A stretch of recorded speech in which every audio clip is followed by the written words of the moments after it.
Bom, gostaria de agradecer ao engenheiro Jobson, que nos proferiu uma palestra tão interessante. Eu gostaria agora de convidar os 4 palestrantes da nossa primeira sessão para abrir a discussão.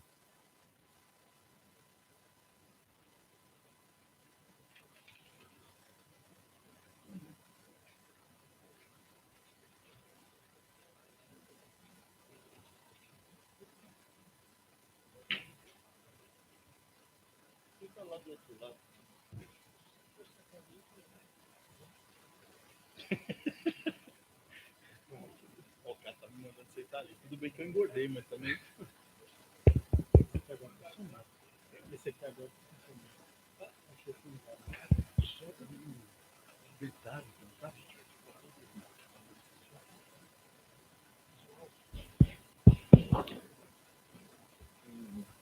Tudo bem, pessoal? Então, estamos aí abertos a questões, né, a serem feitas para os palestrantes. Alguma dúvida, algum comentários, né, sobre o que foi apresentado? Fiquem à vontade. Nós temos um inscrito ali, Alexandre. Vou levar o microfone. Eu vou pedir para apresentar um nome e falar a organização antes de fazer a pergunta ou comentário. Sérgio.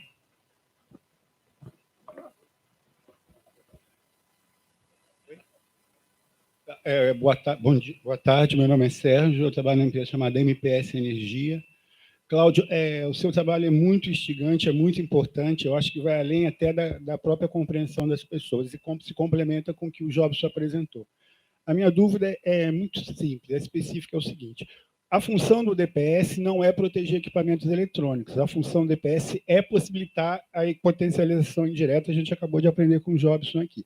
Por que, então, você fala que o DPS não protege as pessoas, mas protege os equipamentos eletrônicos? Isso que eu queria entender. Porque, no caso do DPS classe 1, a corrente do raio não chega até o equipamento, ou não deveria chegar.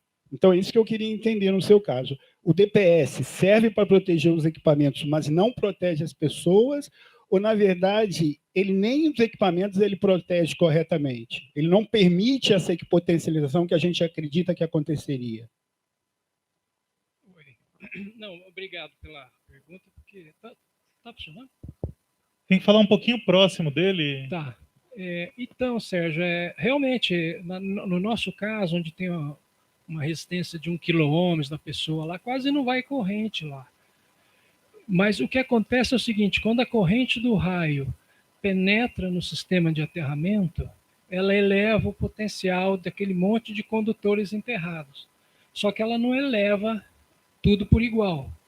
Então, por exemplo, numa sala que tem um anel, o raio, ao utilizar o anel para fluir para a Terra, ele faz como o anel subindo de potencial. Então, no meio, forma um buraco, um vão, como se você tivesse um lençol, um arame embaixo do lençol. Quando você levanta o lençol faz aquela curva, assim, fica aquela barriga no meio. Quando a pessoa está lá no meio, ela está em pé, vamos dizer, no lençol. Então, quando o anel todo sobe, ela fica lá embaixo. O DPS garante que todos os condutores que estão passando pelo anel dali para fora, ele vai juntar os condutores no anel. Então, a corrente do raio que tem que sair, numa boa, sai pelos DPS e ele aguenta ali a tensão alta que existiria entre os condutores ou os equipamentos que estão mais próximos ali, estariam sujeitos a ter rompimento e desolação. Mas quem está lá no meio, não. No caso do solo, né? E essa seria a questão do acoplamento resistivo. Fora isso, nós temos a questão do acoplamento indutivo também. Né? Você pode ter uma esteira muito bem feita, blindagem, pode ter um tubo de metal com os condutores de fase indo para um equipamento que está no meio de uma sala. A área formada por esse conjunto de condutores, equipamento e, por exemplo, a malha do piso que está dentro do concreto, forma um loop que está sujeito a induções também. E os DPS estão ali nos condutores, seja na cara do equipamento ou seja lá na entrada, mas esse lupão não tem um DPS que garanta a tensão entre a carcaça do seu equipamento e a malha que está embutida no concreto no piso. Então, quem está em contato com essas duas partes metálicas, qual a palavra? Está sujeito ao choque, entendeu? Não sei se eu respondi, qualquer coisa vocês me procuram aí depois. Era só ele. Então, a próxima pergunta está aqui, Luiz. Aí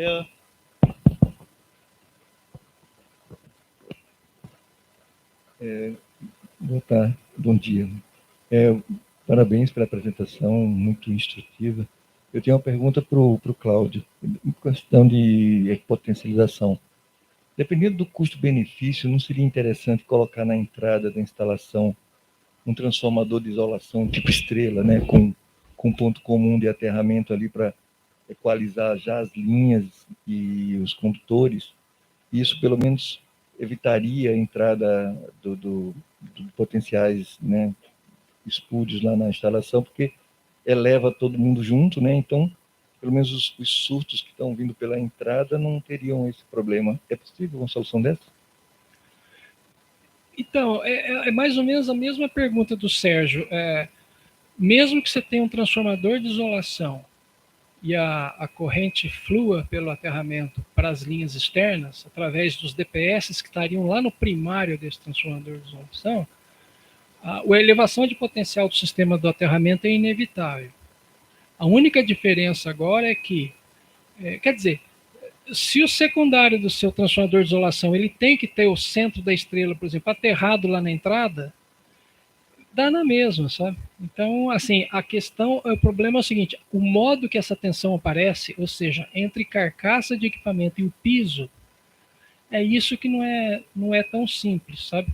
O que ajuda muito mesmo, que eu acho que na Europa a maioria até casas são assim, e aqui não, é que você utiliza uma laje no piso com ferragem, interliga essa ferragem na parte elétrica. Então, aí sim você consegue garantir com que a elevação de potencial do solo seja mais ou menos uniforme, assim, sabe? Quanto mais densa essa malha, menor são os afundamentos no meio delas. Então, ou você isola com um tapete, uma manta isolante, brita asfalto, ou põe uma malha bem densa.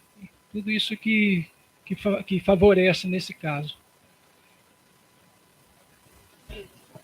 Ó, se eu não responder completamente ou insatisfatoriamente, vocês me procuram depois. Boa tarde a todos.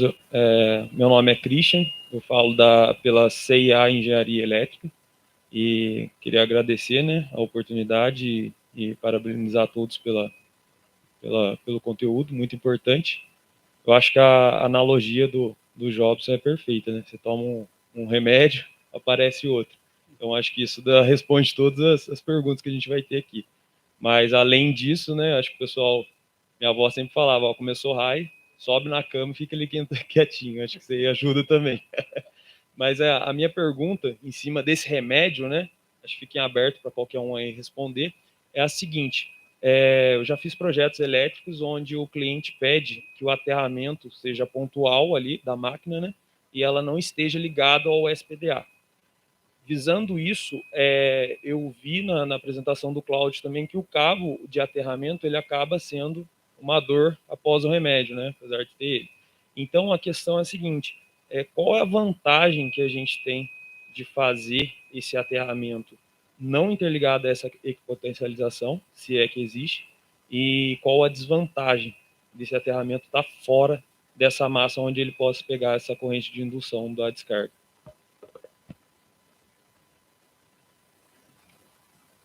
É para mim? Se alguém quiser responder. Olha, deixa eu pensar. Se você tiver uma máquina no meio de uma instalação, né? E aí você está dizendo que você pega a carcaça dessa máquina, a massa metálica dela, e liga num eletrodo só dela, que não está interligado a nada mais, né? Então, agora, essa alimentação elétrica está vindo lá da uma subestação que passa, tem painel na entrada, interliga o... Isso, tem... que seja transformador de isolação DPS, mas se o centro da estrela desse transformador deve estar aterrado lá onde é, vamos chamar assim, uma nova origem da instalação de baixa tensão ali. Então, você imagina o seguinte, né? Se a elevação de potencial no aterramento vai lá, sei lá, 50 kV, né? A fiação, ou seja, as fases, já que você não está trazendo um PE lá, certo? Você não está trazendo, porque você está dizendo que a sua massa metálica é aterrada localmente, bem embaixo da máquina. Então, você vai... Toda a tensão que o sistema de aterramento vai subir e vai ser diferente do ponto onde está a máquina, ela vai aparecer entre os condutores de alimentação e a carcaça. Então, você vai submeter... Então, se você, por exemplo, tem um DPS lá na entrada que você precisa ter, porque existem outras coisas no seu prédio, mas se lá naquela sua máquina você coloca um DPS para o sistema de aterramento, esse DPS vai ter uma baixa impedância numa hora de um surto, né? Então, ele acaba fazendo a tal ligação que você não quer. Então, se você não quer ter uma ligação justamente na hora do raio, não estou falando que você não quer, mas se alguém pensar que não deve fazer, ela acaba sendo feita.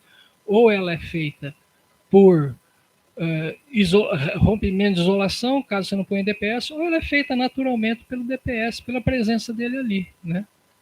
Ou a outra alternativa, você tem que ter uma super isolação, sabe? Aí você vai trabalhar com isolações mega sofisticadas muito altas. Cláudio, se você me permite, eu gostaria de tecer um comentário. Na realidade, 2 comentários, como diz o Hélio, só uma coisinha. Quando você, num esquema de aterramento, inicialmente, TNC, né, você vem com o PEN, neutro aterrado, né, e você, dentro da sua instalação, separa isso, né, quer dizer, você tenta recriar um TT, que na realidade não existe, mas você está tentando fazer isso, todas as mazelas do TN e do TT são somadas e são jogadas no seu colo.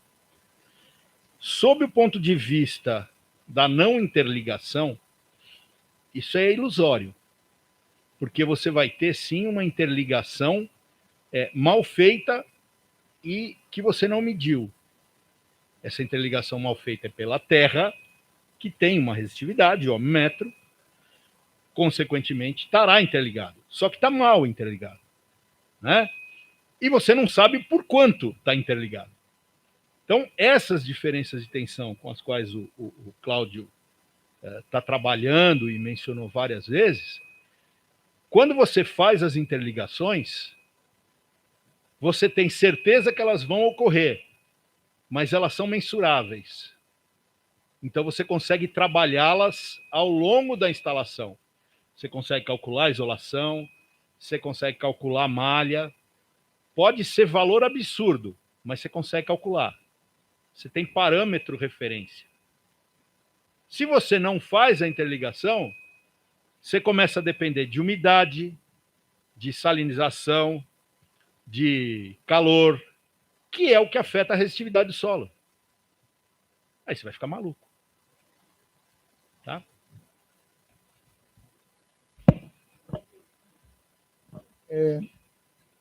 Bom dia. Em primeiro lugar, parabéns pelas palestras.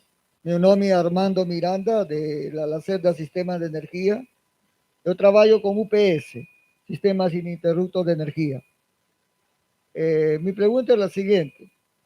Actualmente, para los data centers, existen 2 tipos más de UPS que se usan. UPS online sin transformador isolador y UPS online con transformador isolador.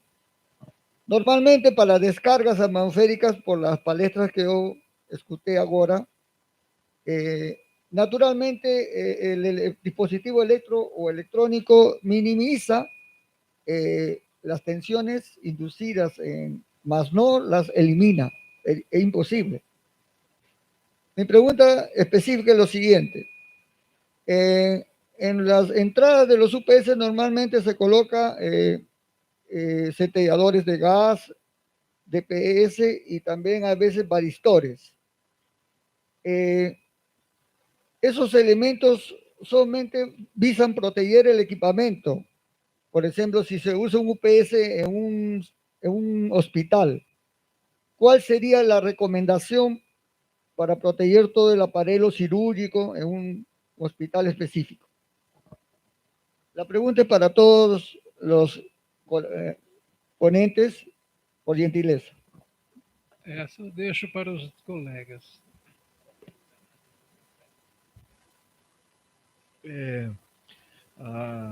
A norma de proteção contra descargas atmosféricas aqui no Brasil, a 5419, ela fala que você precisa colocar um sistema coordenado de DPS. Né? Esse sistema coordenado de DPS vai desde esse DPS que a palestra do Jobson focou, né, na interface da zona 0B e a zona 1, e os demais DPS internos, né? Então, você tem que fazer essa coordenação entre esses DPS, colocar os DPS específicos em cada região. Por exemplo, no caso do hospital, tem que verificar, fazer o cálculo e saber qual o DPS específico você vai colocar, por exemplo, numa sala de cirurgia ou numa sala de internação, e dimensionar ele conforme esse sistema coordenado de DPS. Tá? Então, geralmente se coloca um DPS classe 1 na entrada, depois coloca um DPS classe 2, podendo ser até um DPS classe 3 na alimentação mesmo do equipamento. Não sei se respondi a pergunta, não sei se você quer complementar alguma coisa.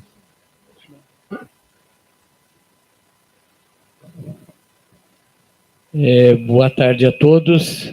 Edson Batista, da RBF do Brasil. A minha pergunta é o seguinte: tem informações que existem DPS, né, que são desviadores para o aterramento e podem, inclusive, causar retorno, e existem DPS que são bloqueadores. Verdade ou lenda? Bloqueadores, lenda. Tá? Não, pelo menos que eu conheça, nós temos alguns fabricantes e vários especialistas aqui na sala que podem me ajudar a não mentir sozinho. Bloqueador de tensão não existe. Tá?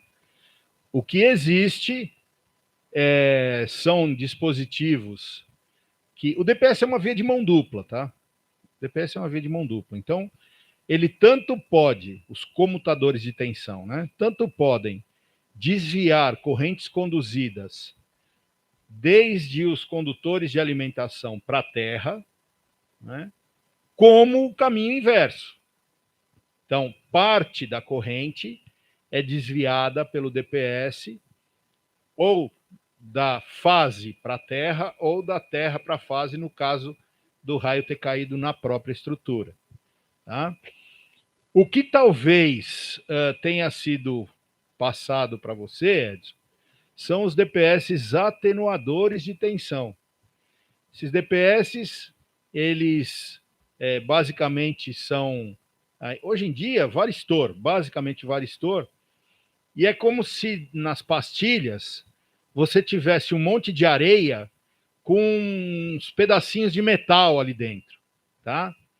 E na hora que vai subindo a tensão, esses pedacinhos de metal vão se arranjando de maneira a criar caminhos para que vá escoando corrente elétrica por esses caminhos e já vá atenuando a tensão na parte da saída, digamos assim, desse componente. Tá?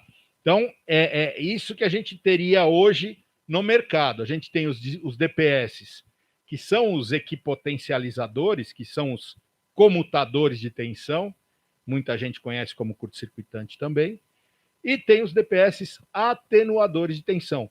Tem outros tipos de elementos eletrônicos que podem ser colocados, mas na grande maioria dos casos, varistores.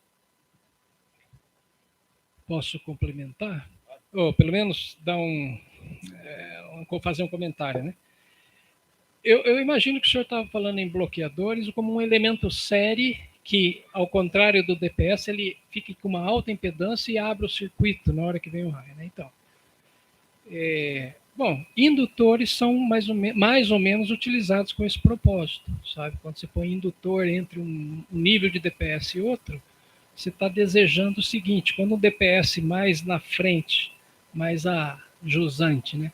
Ele funciona, ele está em paralelo com quem você quer proteger, a corrente por ele aumenta e a queda de tensão no indutor que está em série faz com que a tensão cresça lá para trás para um outro elemento. Então, assim, um indutor não deixa de ser um elemento de proteção série, né? Eu já vi também, não exatamente para raio, mas para um outro tipo de sobretensão, que é muito prolongada e não tão intensa em termos de amplitude, são circuitos eletrônicos. Circuitos eletrônicos são muito rápidos e com chaves, por exemplo, é possível. Eu me lembro de já ter visto isso. Quando a tensão subir, a partir de um certo momento, você abre o circuito, né? É possível, mas não é... Abre com um MOSFET, sabe? Alguma coisa assim, uma chave parruda mesmo. Mas não é muito usual. Na prática, eu nunca vi. Tá? Só comentando assim, meio pensando alto a respeito. Aqui. Acho que a minha pergunta é para o Jobson. Na verdade, é a respeito de edificações antigas, né? Eu estive numa edificação cerca de 2, 3 anos atrás, ali na Vila Mariana, onde a operadora de celular, que aluga o topo do prédio, ela fez um sistema de para-raio independente, só para ela.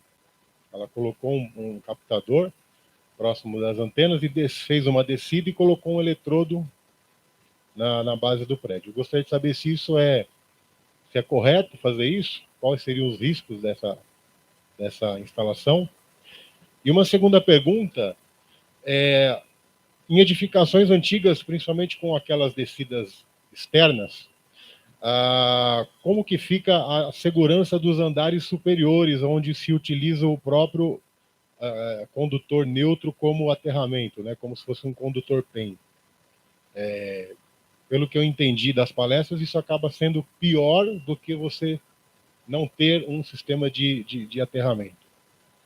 Essas duas questões que eu gostaria de você comentasse. Tá, eu vou responder a primeira, dar um pitaco na segunda, mas o Cláudio tem, inclusive, um estudo.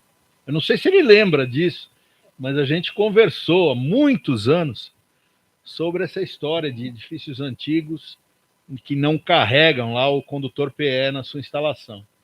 Né, eu vou pedir para ele depois ser mais específico nessa resposta. Ele bateu aí cabeça bastante nessa brincadeira. Com relação a um para-raio, olha, nós estamos numa época da sociedade que é propícia para esse conceito, né? É uma época inclusiva, é uma época pelo menos que se apregoa, né? Ser inclusivo, que se apregou a fazer as coisas em grupo e tudo mais. Numa época como essa, um cara colocar um para-raio egoísta, né? Já entra na questão de que, no mínimo, ele vai promover uma série de centelhamentos indesejáveis nessa instalação, né? Então, um para-raio egoísta, em qualquer situação, ele é extremamente indesejável. O que deve ser realizado aí é um estudo complementar para o sistema existente e adequar o sistema existente com essa complementação. Tá? Com relação ao condutor neutro aterrado, você já tem alguns problemas aí. O primeiro problema é que você vai estar em desacordo com a normalização nacional, né? Você não pode, a partir do momento que você adentrou a instalação, você vem com um esquema TN, né, o TNC, e você automaticamente, a partir da primeira distribuição, a partir do primeiro quadro, quadro de distribuição principal, você já deve separar para o TNS, criando o TNCS. Tá? Então, sob o ponto de vista de norma, você não está criando uma situação ideal, principalmente sob o ponto de vista de proteção contra choque, que no final das contas tem uma estatística muito maior em termos de acidente do que proteção contra raios, né? Então já é complicado aí. Numa outra abordagem, esse condutor PEM, né, vindo por dentro da instalação, você vai ter um monte de laço que vai acabar criando situações indesejáveis, mas daqui para frente eu jogo lá para o outro canto da mesa, jogo para o Cláudio, porque ele estudou, ele pegou um prédio desse e estudou e chegou à conclusão que não tinha outro jeito. E aí ele fez umas mágicas lá, umas mandraquices e conseguiu algumas situações. Você lembra disso, né, Cláudio? Não, mas... Não lembra, velho? Vou tentar improvisar aqui. Não, eu não sei, é que a gente vê tanta coisa que às vezes eu posso estar confundindo, né? Eu me lembro que, por exemplo, essa questão de prédio antigo que usa PEM, que distribui o neutro junto com o PE dentro do prédio, porque ele é antigo, foi feito assim, e que, segundo eu saiba, você não está fora da lei, já que ele foi feito numa época que isso era permitido, né? Então, o que eu me lembro é, por exemplo, havia queixa de colegas ou discussões onde você tinha um determinado andar, que você estava preocupado em ter DPS, ter o terceiro pino da tomada, essas coisas todas. Então, me pareceu, eu conversando com ele, me pareceu meio óbvio que você tinha que pegar. Vamos supor que você chega com uma fase e um PEM, 2 condutores, um é fase e o outro tem a função combinada de neutro e PE. Então, eu não via muita dúvida entre você pega o neutro naquele lugar lá no apartamento seu e separa e faz uma transição TNC-TNS na entrada do seu apartamento. Ali dentro, aí você passa de 2 para 3 condutores, certo? Você passa de 2 para 3 condutores mas parece que tem alguns entraves na 5410. Havia, pelo menos na época que a gente andou estudando isso, era o João Saad, vocês lembram do João Saad? É com ele que eu estava discutindo isso. Mas eu acho que tecnicamente é justificável para mim utilizar, já que tem o PEN, ali você pode usar ele como condutor de aterramento mesmo, né? E criar o PE e separar neutro e PE. Agora, a questão do raio, né? Acho que mais ou menos, independentemente de ser PEN ou PE, o problema é mais ou menos parecido, porque se você considerar um prédio alto, uma descarga atmosférica, sabe, meio intensa, assim, ela, mesmo que você tenha lá aqueles condutores por fora, você não consegue aguentar as tensões altas que se formam entre o para-raios e a estrutura do prédio. Por melhor ou pior que seja, deve haver centelhamentos para a estrutura do prédio. Se o seu PEM lá, de forma distribuída, faz ligações elétricas com a estrutura do prédio, parte da corrente do raio vai fluir pelo PEM de cima a baixo. Assim como faria com o condutor PE também. Muda um pouquinho a relação de acoplamento entre essa corrente pelo PEM ou pelo PE com relação à fase, sabe? Mas o problema maior mesmo é que corrente flui por esses condutores, é difícil separar, na minha opinião. Inclusive, eu acho que conjunto Panicali, nós fizemos estudos que mesmo prédios de 2 ou 3, 4 andares, você não aguenta a isolação, sabe? Assim, quando você põe os condutores do sistema para-raio unidos ou juntos à estrutura, né, você teria que ter meio metro, 1 metro de separação para você garantir que a corrente não centelhasse para dentro do prédio, sabe? Então, sei lá, a gente pode conversar mais, mas é meio complicado esse negócio. Isso é porque ele não lembra, né? Imagina se ele lembrasse.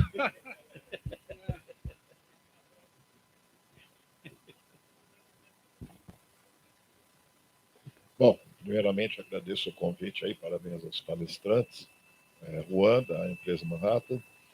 Pergunta para o Cláudio, tem ali uma para o Panicali também, se puder responder, ou quem puder responder. As duas perguntas.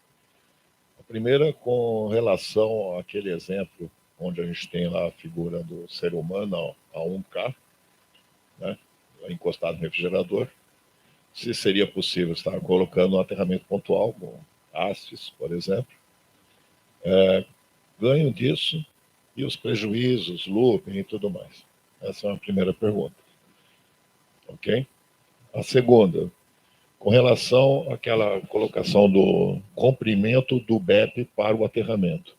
Se ali seria possível trocar o condutor, em vez de ser um cabo, ser, por exemplo, tubo ou chapa, tubo um pouco maior para poder aproveitar o efeito esquinho, o efeito pericular, e se isso seria vantagem ou não. Tá. Bom, a primeira questão é o seguinte, se ajudaria embaixo da geladeira você fazer um sisteminha de aterramento. Ajuda... Hã? Sim, interligando tudo, mas é a mesma coisa se você tivesse uma malha, certo? Agora, assim, para realmente proteger a pessoa, e é uma solução não é nem um pouco, como eu diria, fácil, comum, estranha até, você teria que pegar um cabinho de aterramento ligado à sua geladeira bem diretamente naquele aterramento que está logo embaixo. Isso, porque ali você curto-circuita a pessoa, entendeu? Então, seria isso. Então, é por aí que, é por isso que em subestações, eu não sou dessa área, mas em subestações o pessoal tem malha e brita. Se ele não usasse brita, a malha seria tão densa que ficaria inviável economicamente. Então, ele complementa ou compensa a deficiência da malha, que deveria ser mais densa, com brita, que seria a camada isolante, né? Então, nesse caso, a solução, como a gente não vai interligar a geladeira, fazer um furo na cozinha, passar um cabo lá para o sistema de aterramento, a solução que me parece mais razoável é que você usasse a ferragem da laje como sistema de aterramento, ou tivesse uma malha ali embaixo, e, eventualmente, complementando ou não, uma camada isolante, que também não é tão simples. É por isso que, para essa questão do choque, a melhor solução é evitar fazer o contato, né? Eu sou tão neurótico com isso que é até ridículo, mas eu sou assim. Eu vou acender uma luz, né? Já cheguei a fazer isso e dei risada de mim mesmo. Eu ia acender uma luz e falei assim, isso caiu um raio, porque eu estou pondo o dedo no interruptor, né? Não, o pior é que eu assisti uma palestra de um inglês dando aula para leigos, né? E ele falou, se você acender a luz e cair um raio na sua casa, você está lascado. Então, mas é verdade, é o mesmo problema. Então já aconteceu, eu ia acender a luz, eu parar, falei, e agora? Vou esperar cair um raio, porque na hora que cair um raio vai demorar alguns segundos para cair outro. Então cai o raio, eu acendo a luz, entendeu? Aí cai, que tá escuro, né, velho? Cai, se quebra então, tudo. assim essa brincadeira, que no fundo é verdade, eu estou dizendo que a melhor solução para mim é isso, né? Televisão é controle remoto, computador, o tecladinho Wi-Fi, ou então, por exemplo, você tem um notebook, ele tem bateria, né? Cai a tempestade, você desconecta ele da rede. Se ele tem cabo de rede, desconecta e vai no Wi-Fi. Sabe? Fica com ele no colo, tranquilo. Então, assim, acho que eu falei no final, a solução para proteger as pessoas de um raio que cai na sua instalação contra um choque violento, eventualmente capaz de matar, é se isolar, não tocar na instalação elétrica por todos os meios possíveis. Essa é a melhor, a solução mais fácil e mais eficiente, sabe? Né? Isso aí. Bom, obrigado, né? Já chegamos aqui. Tá.